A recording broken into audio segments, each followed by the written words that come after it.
Okay, in the last video I set up a third-person character using a 3D model from Mixamo, and I set up some basic animations for idling and for jogging and for jumping. And now in this video I'm going to set up another animation and a control for sprinting. So I want to be able to break out of this jogging pace into a full-blown sprint. And the first thing I'm going to need to do is go back to the Mixamo website and download a sprinting or a running animation. Okay, so I'm on the Mixamo website and I found my character model here, and I'm going to go to animations and search for running. And I'm going to select the fourth result here on the top row. I'm going to check in place. And that looks pretty good for a sprinting animation, so I'm going to download, and I'll make sure I've got without skin selected because I don't want the character model here, I just want the animation. And I'll click download, and back in the editor here I'm going to go to the animations folder, and I'm going to drag that downloaded file in here, select my skeleton, import. Okay, so now I've got my running animation, and what I need to do is incorporate this into my blend space. So in the last video, I made a blend space that blends between the idle and the jogging animation depending on the velocity of the character. So I'll open that up, and we'll take a look here. And we had set up this grid at the bottom here. The maximum axis value is set to 600, and that's the default maximum movement speed for the character. And we put the jogging forward animation at the 300 mark here right in the middle. So that's going to make sure that we blend between idling and jogging. As we start to accelerate and the character starts moving, we're into a full blend into jogging animation by about halfway through our acceleration to our 600 max speed. Okay, so now I need to increase this maximum axis value from 600 because we're going to actually increase the character movement speed beyond 600 when we start to sprint. So I'm going to put in a maximum axis value here now of 1200, and I'm going to put max number of grid divisions to 12. So now I have a line here at every 100th increment of this grid, and I need to drag my jog forward animation back to the 300 mark here. And then I want to put my running animation on at about, let's say 1000 here. Okay, so now if we start previewing this, I'm going to start at idle, and we start to accelerate toward movement. We start to jog, and here's our regular movement pace, 600. And if we start to sprint, we're going to start moving into the sprint animation. And if we release that, we'll go back to our jogging animation. So I see a problem here actually. At 600 here, which is our regular moving speed, we're not actually jogging anymore. We're blending a little bit between jogging and running because I've got this running animation over here and the jogging animation here. So this position is a blend, and I can show you that if I go back to the jogging speed. This is what our animation is supposed to look like all the way through till 600. But when it's blending, this is what it's looking like. It's already partway toward the sprint. And that's not what I want to happen here. I want it to stay jogging all the way through to 600. So I can force that behavior by dragging the jogging animation again and dropping it here on 600. Now we're going to blend between idle and jogging when you're between 0 and 300. You'll stay at jogging between 3 and 600. And then above 600, we'll start to blend into this sprint. And when we release sprinting, we'll go back to this jogging pace. And so that's it. That's the setup for the blend space here. And so I'll save and close that. Now I need to just set up an actual control that's going to increase the character movement speed beyond 600. So I'm going to open up the character blueprint, and I've made a node here underneath my space bar for jumping event. And I've just made a left shift node. So you can right click, type in left shift, and grab that node. And you can also set up a action mapping in the project settings if you want. I'm just doing this for now, grabbing this left shift node directly. And so we want to affect the character movement max speed. So what I need to do is drag this character movement component onto the graph and drag from here and say set max walk speed. And I'll plug in the pressed pin, and we'll set the speed to 1200 when we press left shift. And I'm just going to highlight both these nodes, Control W to duplicate, and plug in the released pin. And when we release, we want to set the max walk speed back to 600.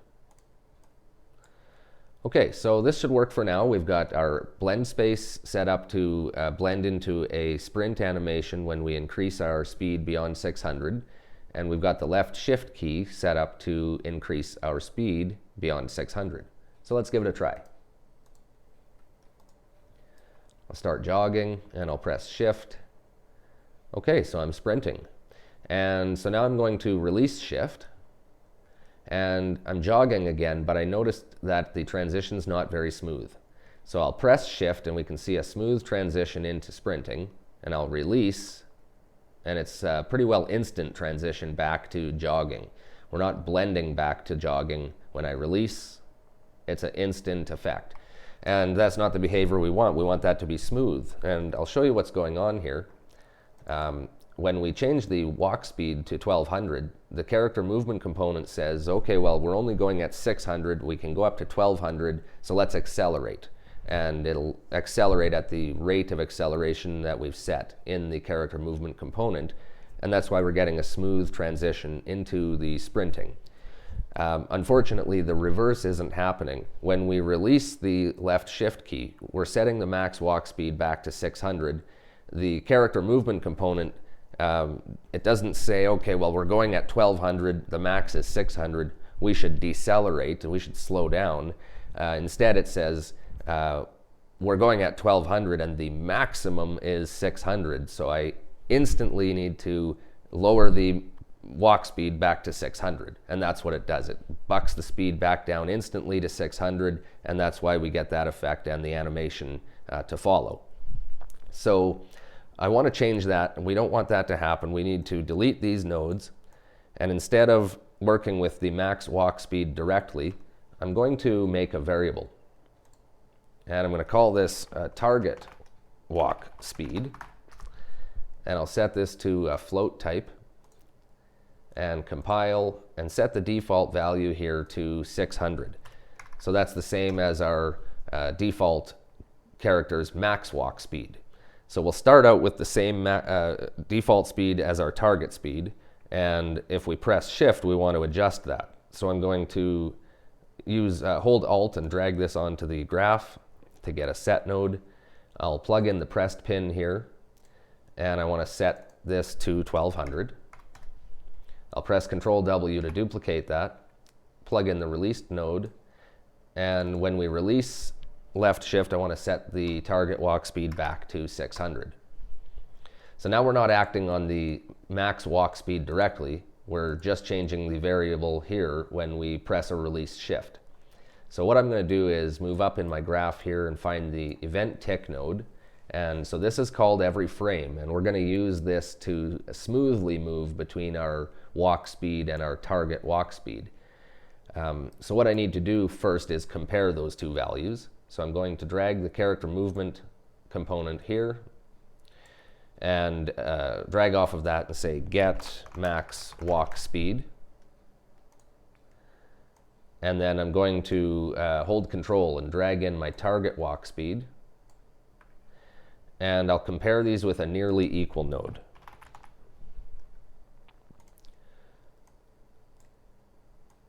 And we'll use an error tolerance of 0.1. And so this is going to return true or false based on whether these are nearly equal or not. So I can drag off here and get a branch. And I'll plug the execution from the event tick to this branch. And so we're going to check basically every frame. Is the walk speed equal to the target walk speed? And at first they will be. They're both going to be 600. In fact, the majority of the time they're going to be equal unless the player has just recently pressed or released the shift key.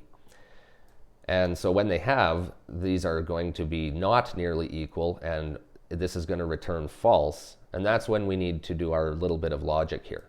We want to smoothly move the max walk speed toward the target walk speed, not snap it there directly. So what I'm going to do is use a Lerp node. And if you're not familiar with Lerp, this is a linear interpolation. So L for linear and ERP for interpolation. And it'll give you a value between the input A and the input B. And that's what we want. We want to get a number that's between these two. And so for the input, I want to use our current maximum walk speed. And for the B pin that we want to move towards, I want to use the target walk speed. So I actually need these three nodes right here. I'm going to highlight those, move over here and Control W to duplicate and plug in the current max walk speed to A, the target walk speed to B, and we want to return, the return value is going to be what we set our new walk speed to. So I'm going to go grab another character movement component here, grab a copy of that, drag off that and set the max walk speed. And we want to set the max walk speed when this false pin is firing. And we want to use the return value of this Lerp node. And so that's going to give us a value between where we're at and where we're trying to go. And this alpha input is going to determine how quickly it's going to get there. So how many frames or how many cycles we're going to have to go through this logic to reach the target walk speed from our current max walk speed.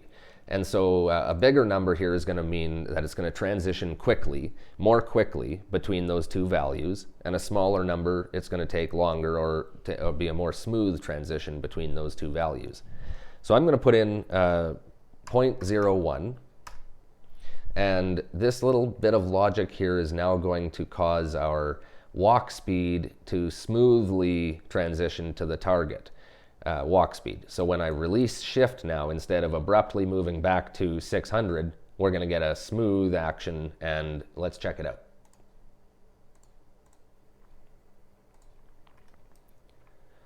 Okay, I'm going to start sprinting, and I'm going to release, and that's pretty much the effect we want. I'll start again and release, and we get a very smooth transition from our sprinting speed back down to our jogging speed. So I think that's really great.